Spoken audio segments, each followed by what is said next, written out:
Brilliant, thank you. Okay, so this evening I'm going to be talking about platform migrations. And what I mean by that is moving from a pre-established technical platform to another with a bit of a focus on e-commerce, definitely. So yeah, it's probably worth pointing out that I'm not going to be talking about greenfield projects here. I'm talking about a specific subject of moving from one e-commerce platform to another. And who am I? Well, my name's Stephen McNairn. I work at Invika, who are sponsoring the event this evening. My job title is Project Manager and Performance Coach, which is a weird job title, but basically I'm a delivery guy. I work in delivery. I work with teams delivering projects. And over the last 7 years, I've worked on many Magento enterprise projects, greenfield and migration. I think I've probably worked on sort of 10 to 15 migration projects. The reason I'm a bit vague on that number is because some of those have been rescue projects. So actually inheriting the migration from another agency who have had challenges with it. And that's kind of getting to the root of one of the themes I want to talk about, is that platform migrations are risky projects. So what I'm going to talk about today is a bit about how we can mitigate that risk and how we can deal with platform migrations in such a way that we can make them successful. I should point out as well, this isn't going to be technical. It's going to be kind of focused on business goals and business aims and things we can do within delivery to help succeed, but I'm not going to be talking about technical Magento implementation. So, first of all, why migrate? I think this is a very important question. When considering a migration, businesses, I tend to, when I'm having conversations with business owners, why are they migrating? Usually there's a frustration there with the existing platform. In some cases, businesses are kind of forced into it because the platform's going end of life. But more often than not, there's some sort of frustration there with the existing platform that they feel is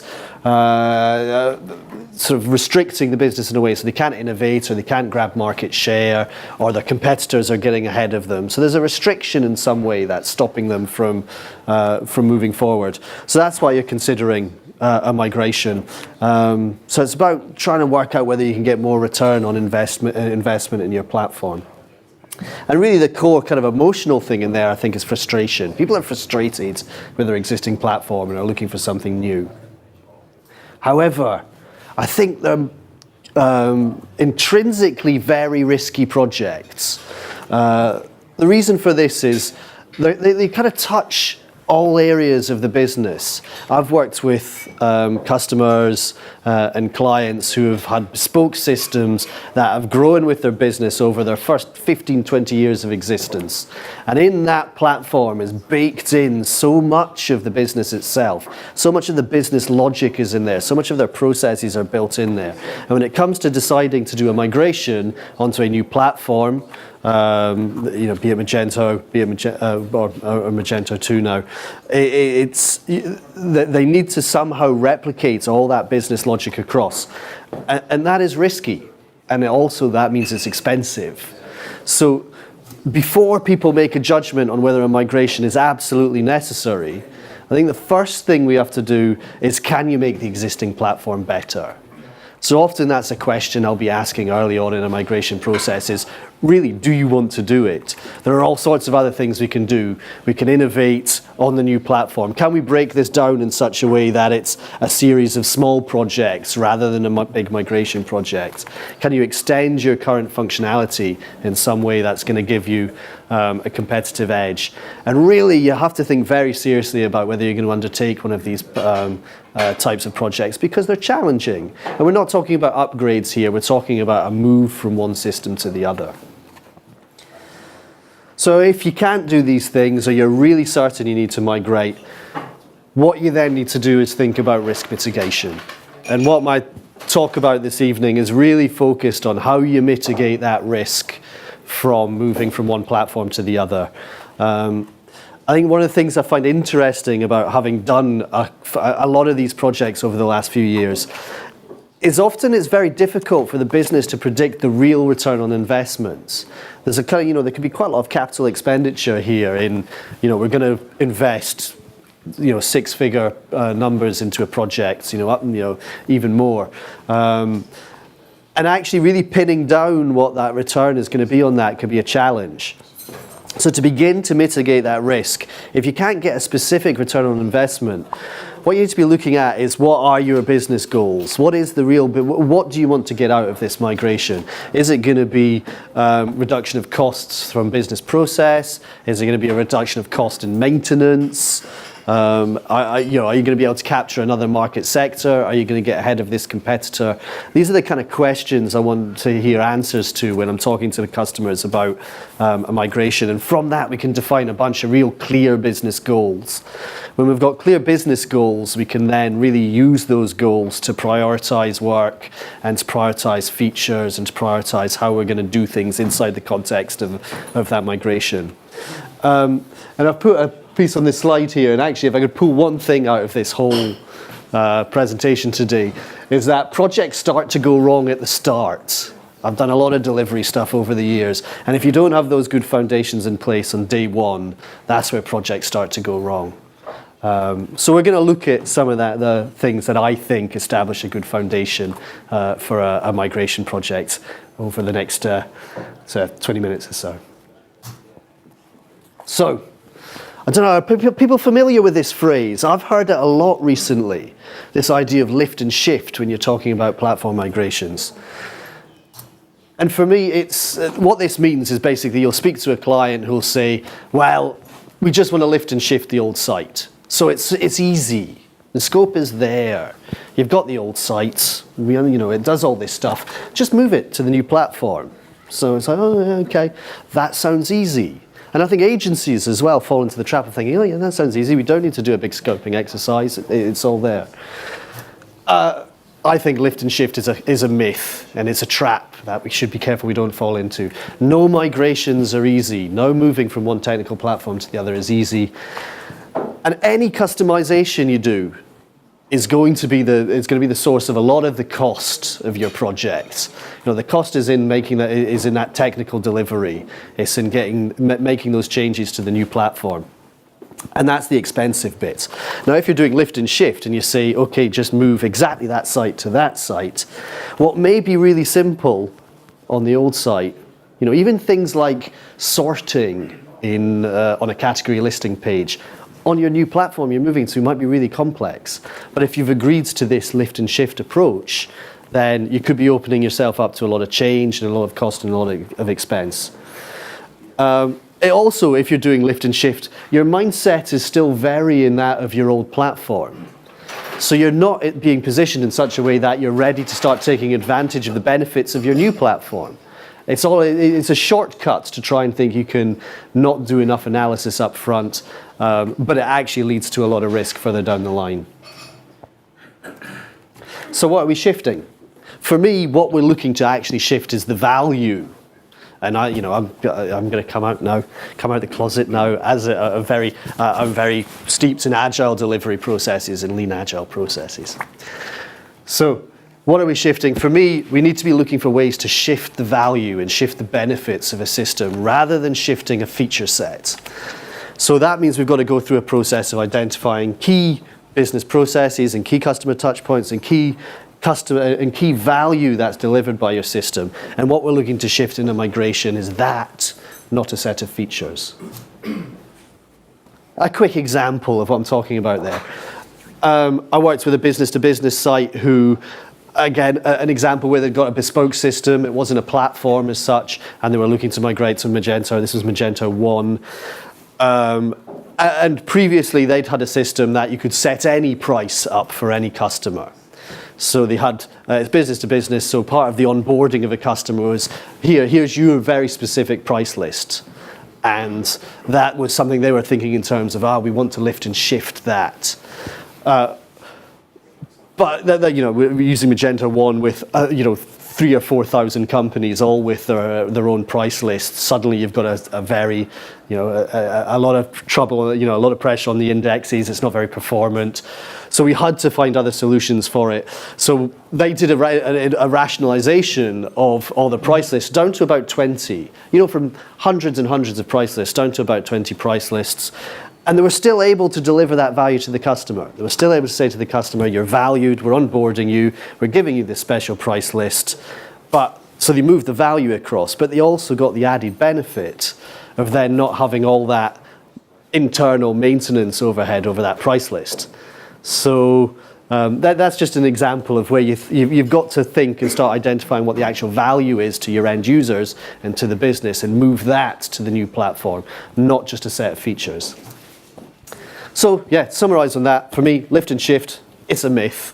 You're better off taking the time to identify where the value is and where the key business processes are and migrate that and get into the mindset to migrate those things, not a set of features. So we're in a position now where we've thought, well, okay, we have to migrate and we're not going to do this thing called lift and shift. We are going to do a bit of analysis. So let's review the whole business, especially in e-commerce. You know, e-commerce, the e-commerce platform is your main touch point with your customer. It is your shop. You know, people spend millions of pounds on merchandising in physical shops. You know, this is something you really need to think about and invest in. So the first thing you have to do before starting your migration process is how do customers really use your site? So pretty straightforward really, you need to do an analytics deep dive first and really understand how people are using the platform. And this is really important because there may be things like you think as a business, it's really important for me to migrate my order history over to the new platform because people want to see their orders. Well, you might spend, take you 10 minutes to look in Google Analytics to find out actually no one's looked at that since 2016. Don't spend money migrating your orders then. So you need to really drive into really understanding how people are interacting with the sites on a day-to-day basis. So you've got that, you've got the external view of your system now, then how does your internal team use the platform? So then you're looking for what processes are making you the most revenue. So what is, as a business, what's bringing you the most cash? We want to migrate that across and make sure we can support those. But also which processes are incurring you the most costs? Which are your most costly things to do? They're important things to sort out when you move to your new system.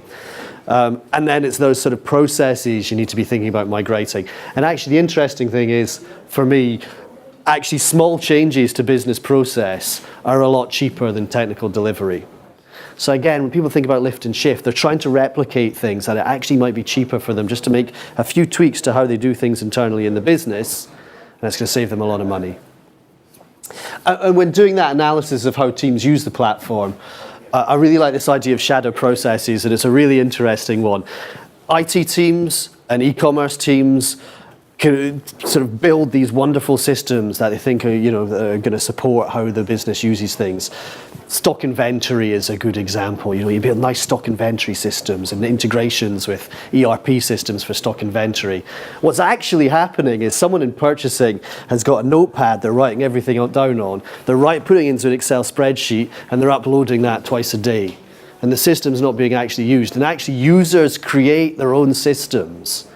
And it's those systems you really need to kind of really understand and see if that's what you need to be migrating to the new system, or you need to be delivering something in the context of your new platform that delivers on that. So if you're a business going through this process, you need to really dig and see how people actually use your system on a day-to-day basis. So we're still doing all our groundwork here. Data model. Data model is a big one. I've seen several projects go awry because the business doesn't understand its data model, or the business is going to change its data model throughout the build. And by data model, I mean things like product attributes, categorization, parent-child relationships for products, all these things. If people are messing around with that during delivery, it soon becomes very costly. The developers who are here will know that. If you're getting change requests, there might be small change requests coming through about add this attribute or change the way this product is built, but it soon becomes very expensive. And when you're looking at your data model as well, something else that's really important to consider is what is the impact on any changes you make to that data model on any third-party integrations you've got. And I'm sort of particularly here thinking in terms of tagging up and any marketing integrations you've got, and anything that relies on that data layer that you've been working with fine on your old system, if you're making changes to that data model to migrate to the new platform, you've got to understand what the impact is going to be on those third parties and make sure you plan for any changes. And while we're on migration, what else needs migrated? Are you going to take orders? Are you going to take addresses, profiles, social profiles, content? Are you going to migrate all your content? Are you going to migrate all your order history? It's not just a technical piece. There's all this business information we have that will have built up over the years when we've got our old platform. You really need to consider what is valuable to migrate there, because that, again, is a source of hidden cost in a migration project. You really need to understand what you're going to bring across. URL structure is an interesting one there as well. Do you want to replicate the URL structure? Are you going to use redirects? It's a really important thing to get on top of. And so we have third parties. I mentioned third parties in that last slide. The key thing on this slide I would suggest to take away is really when it comes to managing third-party dependencies on migration projects, or any projects, to be honest with you, you need owners on both sides. Most of the trouble I've had trying to solve issues with third-party dependencies in projects is no one taking ownerships of problems when they come up. So you need someone inside of your business who's going to own that relationship and own problem solving, and you need someone on the partner side who's willing to take control of that as well. Because migration projects are often put at risk by, you can be, your critical path can be going fine, you're delivering your platform and your customization's fine, but the third parties can be way behind. So key thing about that is have people who are taking ownership on each side. And also, what can you cut? If you can reduce that scope for go live, and you can maybe lose some third-party integrations along the way, it's all the better. It's all going to reduce the risk. So Moscow. So what we've got now, if I'm following my train of thought correctly, we've decided we're going to do a migration. We've got our business goals. We've done a review of our platform. We really understand what it is we want to migrate and the value for a migration. We need to start communicating that internally to the business and externally. We might be getting partners in, we might be using agencies, we might be briefing this to our in-house delivery teams. More often than not, Moscow is used as a way of communicating this. I see it regularly. Moscow, I assume a lot of people here are familiar with this. Must have, should have, could have, won't have. It's usually a spreadsheet. If you're lucky, you get one row per item. It's a very common way of communicating sort of priorities and what we need as a business.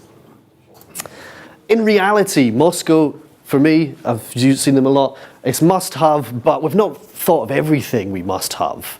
Because, there's all that stuff in e-commerce systems should have that. We're not going to put in there. S is some more things that we must have, really.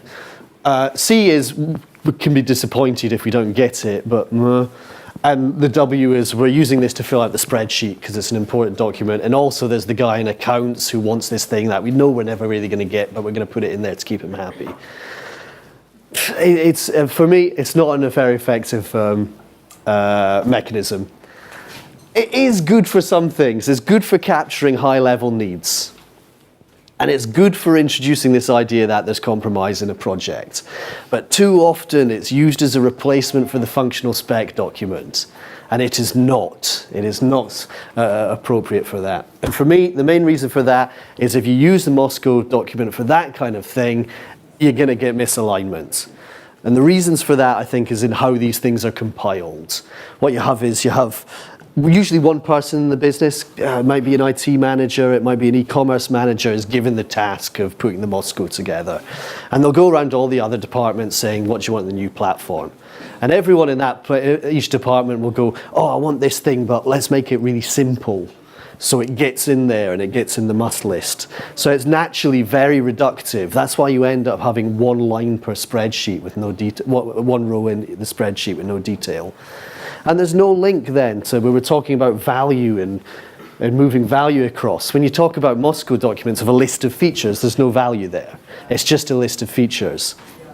And it formalizes those expectations of what those features are very early, before anyone's used the system. So and this leads to when you start actually building stuff and you're using the system and you find better ways to do things or you have to change things, you begin to see that misalignment between business expectations and what the delivery team are doing. An interesting one in this as well is often I think they're written in the language of the document compiler's preferred platform. And that's a fancy way of saying people copy and paste the stuff off the Magento website or the Salesforce Commerce Cloud website because it's their preferred platform, and they put that in the Moscow document and say, this is what we want, we must have all of these things. And you get the feature set that's just on the Magento website. And then when it comes to the detail of implementation, it's all missing. Best example for this is promotions. I see this all the time on Moscow documents. People say the platform must do promotions. And the agency or the delivery team go, yes, it does promotions. And there's no real discussion there about what that actually is. You might, if you're lucky, get must do buy one, get one free promotions.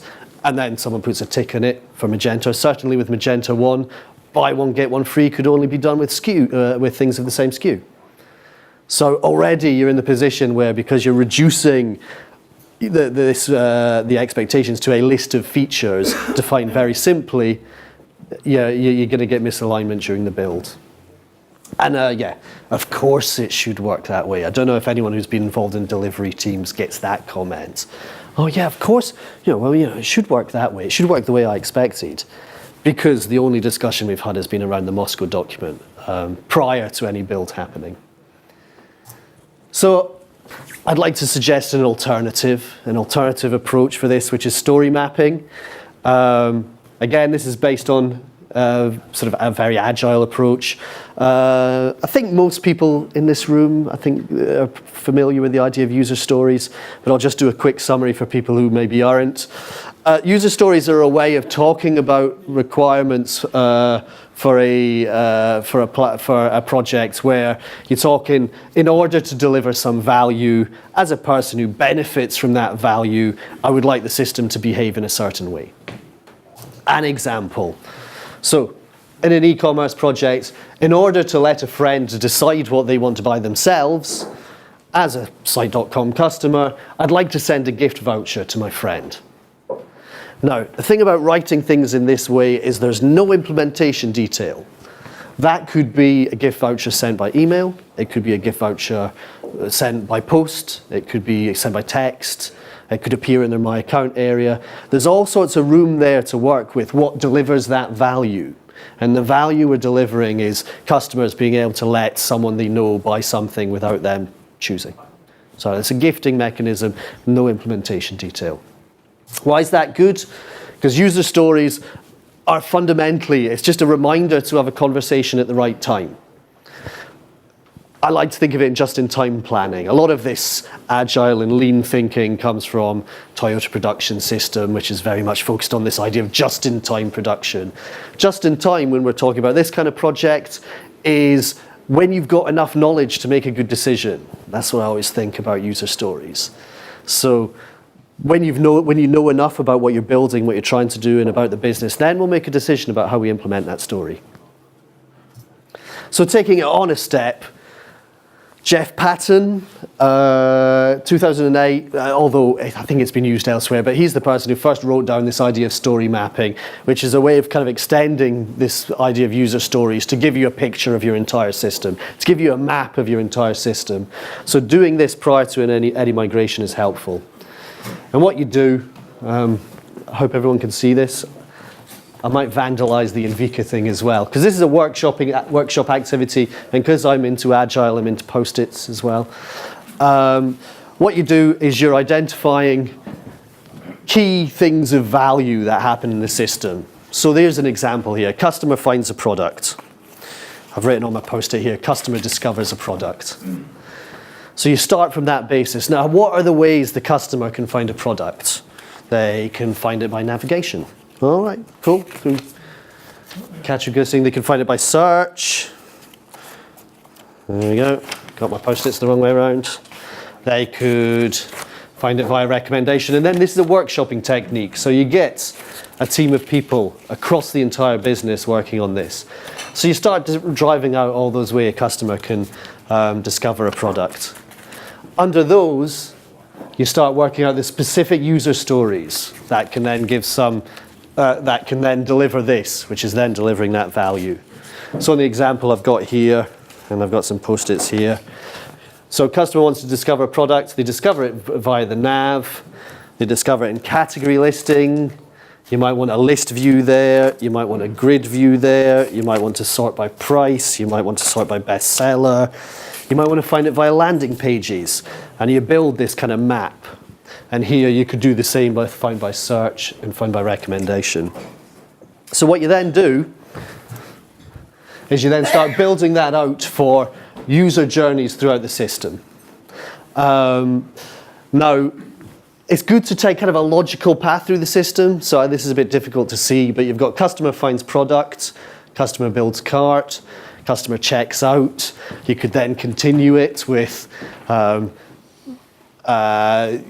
order is taken, order sent to warehouse, pick and pack, dispatch, returns and refunds, and then all the way across you're sort of mapping out these key activities and things that the customer can do or things that the system has to do to deliver those activities.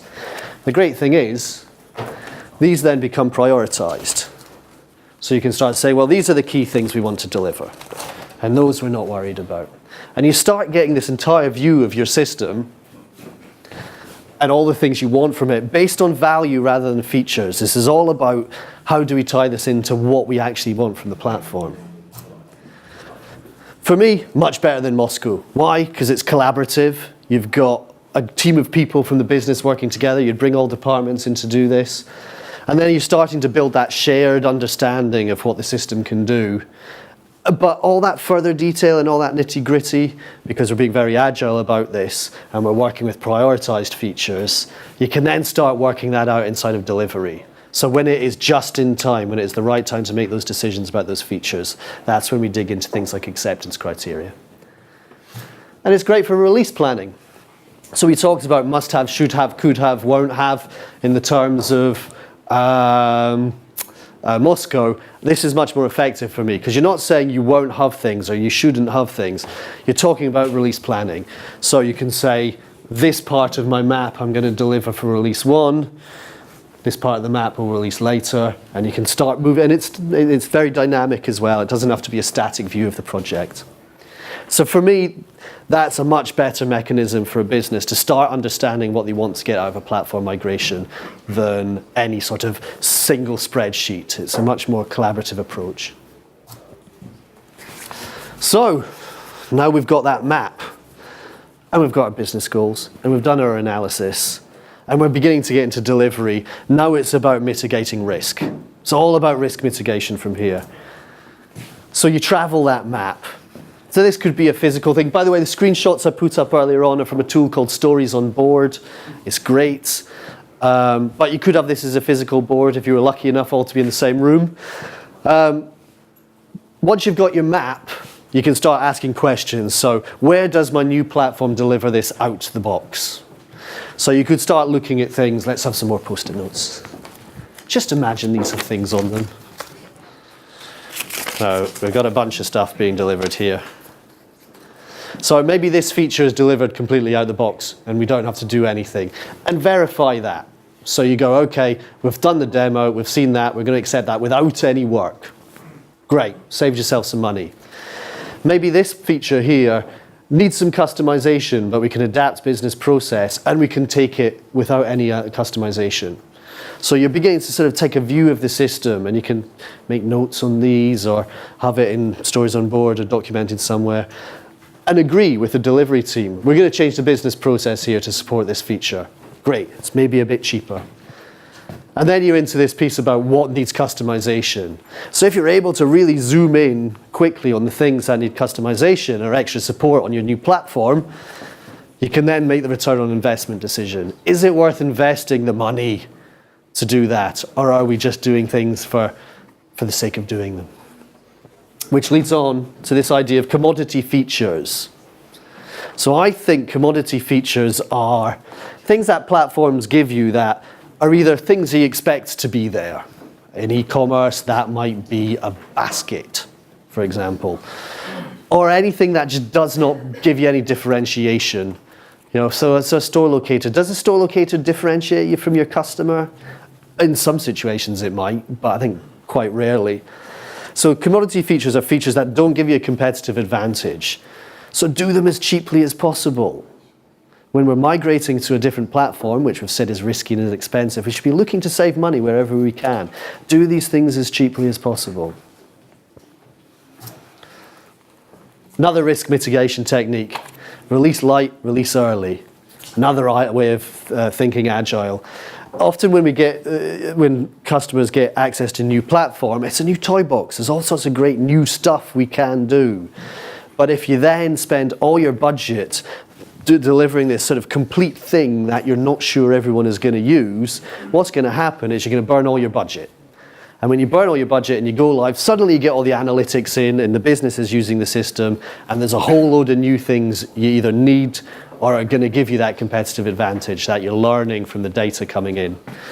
So retaining budget on these projects, I think, is super important. So find ways to release as light and release as early as possible. And another one, for migration projects in particular, is mitigate front-end risks. And when I say this, often customers will think migration is a time to do a rebrand. So we'll do a front-end overhaul at the same time. And it's not unusual in that situation. Again, I bet you that all the developers will know what I'm talking about here, is there'll be an agreement to deliver a migration, but the designs are coming 6 weeks after you started. And then in those designs is a bunch of implied functionality that hasn't been planned for. Really, I think it's important to think that when you're dealing with front end, we want quality at a certain level, and we want to have something that really represents the brand and looks really beautiful, but don't get really tied into doing a big front end and a big UX overhaul during a migration project. Because what will inevitably happen is you'll go live, and then again you'll get all this data about how the system's actually being used, and you're going to want to rework it all again. So what I've put on the slide here, which I think is an important one, businesses, UX is a never-ending thing. UX and front-end design should just continue. It's a thing we're constantly improving. It's so important, and you'll do it forever. You only get one chance to re-platform. So, don't put a huge emphasis on front-end and front-end changes when you're re-platforming. And the front-end stuff you are doing, please, as a delivery person, pixel perfection. Pixel perfection is something I hear a lot. I've worked with a lot of luxury brands, and I get it. And you do have to absolutely represent the brand in the best possible light. So it's about putting in quality where it counts. But the PSD is not the scope. That's why I think it's much more important these days to work with style guides and use some of the UX tools we have. I mean, I'm thinking in terms of things like Sketch, and there's an Adobe one as well, where you're building up a set of assets for the new site. That's a much better approach than actually having a set of PSDs done for the migration that you then focus in on while the rest of the migration is going on. Because really, and I've seen a lot of this, is what then happens is during the build there's an awful lot of subjective decisions made, both by the team, both by the business, by product owners, by project managers, where you say, oh, that'll look better here. And you get obsessed about pushing things around the screen. Perfect for who? We don't know. We've not gone live with the site yet. So it's really important to not get too focused on that, get it out, get it live, and then make your UX decisions based on real data afterwards. An example, a real example, a lot of fiddling with the checkout done during a migration project to make the checkout easy on the eye. That becoming a catchphrase actually during the build. Spent loads of investment on adapting that checkout. It doesn't give any innovation, it doesn't make any difference, it's still just a checkout. And it's purely aesthetic view on the system. At the end, it goes live, it cost them loads, it performed really poorly, it looked good, it looked okay, it looked okay, but the performance was a dog. It was slow. And once you got it into the wild, it didn't work. So a big thing there is migrate the platform, get that done, and then do your UX. So my last piece really is around innovation. And I think this is what we sometimes miss on these kind of projects, is when you've got the opportunity to migrate to a new platform, we should be looking for ways to innovate on that new platform. So I'm going to introduce something called the Kano model, which is actually a theory of product development, but I think it's very relevant to some of the stuff we do in software delivery. Professor Noriaki Kano from Tokyo University came up with this model. And it's a way of actually looking at product features, but it applies to what we do as well. And what the scales are here is how well something is executed, is on the x-axis, and on the y-axis is how happy the customer is. And the Kano model suggests that there's some very basic things that customers kind of expect to see. And they don't really care how well it's executed, but if you do it badly, they're going to go. They're not going to use it. So add to cart. Being able to add to cart. Being able to view your basket in an e-commerce context would be that kind of thing. And it's basically, they call this the cost of entry, really. That's the basic thing you have to do. But really, as far as the customer's concerned, if it's not there or it's done badly, they hate it. If it's there, they don't even notice. Next, you have the performance features. And these are the things that, if you do a good execution of it, it improves the client's view of your site, improves the customer's view of your site. So we're into the things there that, I don't know, maybe store locator is an example. If you're a retail site with a few stores and a very loyal customer base, it might be worth really investing in making a beautiful store locator, and then the customers find it, and they're excited by that, they're happy with that. And then the most important one here is the exciters, so the things that give you excitement. Now these are the innovative things, the very new things that you can do on your platform that actually, even doing it a little bit, customers are going to go, oh, that's cool, that's cool. And then it really increases the amount of excitement you get then. So the better implementation you do of that type of feature, the more excited and the more likely you are to capture market share and things there. So the point of me showing this is actually, for me, to take full advantage of a platform migration, you need to be looking for ways to save budget and save time and save energy to get a few of those exciters in there, to get a few of those things that are very different and are going to really help you capture market share and grow your business. It's those differentiating features that are going to set you apart from your competition and bring people in. And if you've done a migration project where you've focused on moving a bunch of features rather than a bunch of value, then you may end up in a situation where all your budget's gone and you can't do this. So, I'm going to summarize some key points from that, if that's okay. First, we need to take the time to thoroughly review the way your current platform is being used. If you're setting off on a platform migration, really understand how your current platform is being used, both by customers and by the business. You're not going to make good decisions unless you've got that in place. And then once you've done that, avoid reducing it to a list of features. That's why I don't like Moscow. It's very reductive, and it just becomes about moving features very early on.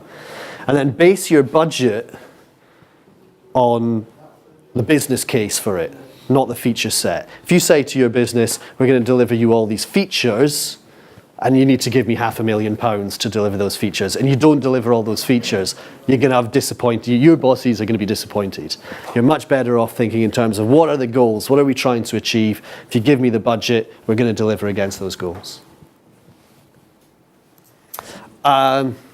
User stories, story mapping, agile approaches in general can help identify those key user journeys. And then you can start communicating what you want from your system to internally to the business and externally to any partners or delivery teams you're using. So yeah, by doing that, how do you capture value? It's in that idea of what you're trying to do, for whom and why. User stories are really good for that. If your user stories are too implementation specific, Lift them up to be about value, and have the conversation about implementation and acceptance criteria at the right time. Yeah, and then this is balancing act. Balancing act we do all the way through these kind of projects is where is technical delivery important and where is it important to focus on business process change. And that's different in every context. There's no hard and fast way of looking at that, but I think businesses need to make sure they're aware that you can, there's a compromise that can be made on both ends there. And find a way to release it as early as possible. Get it out there. Learn how people use the system. Learn how your customers use the system. Maybe more importantly, learn how you as a business use your new system and learn from that. Be cautious. You can tell I've been burnt by this one. Be cautious of front end. Be cautious of getting too wrapped up in front end delivery. Cost you time, cost you budget, will drive you mad because you're pushing pixels around a screen. Learn from the real data after it'll go live and make your UX and design decisions after. Yeah, and reduce that spend. Try and reduce the spend on the stuff that's not going to differentiate you.